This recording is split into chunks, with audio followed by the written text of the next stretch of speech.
شکر ادا کیسے کریں؟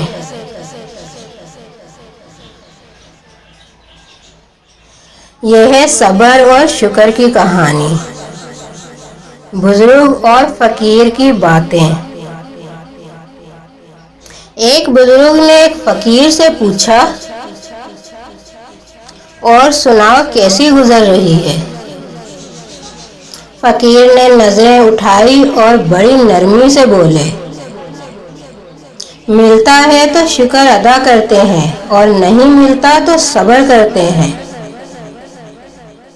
بزرگ مسکرائے اور بولے، ایسا تو بغداد کے کتے بھی کرتے ہیں۔ فقیر نے یہ سنا تو کہا، اگر میں کتوں جیسا کرتا ہوں تو بتائیں آپ کیا کرتے ہیں؟ بزرگ نے فقیر کی طرف دیکھا اور بڑی بے نیازی سے بولے، ملتا ہے تو خیرات کر دیتے ہیں، نہیں ملتا تو شکر ادا کرتے ہیں۔ بات ہے سمجھ کی، سمجھ کر جو نہ سمجھے میری نظر میں وہ نہ سمجھ ہے۔ کے ساتھ ہی اللہ حافظ۔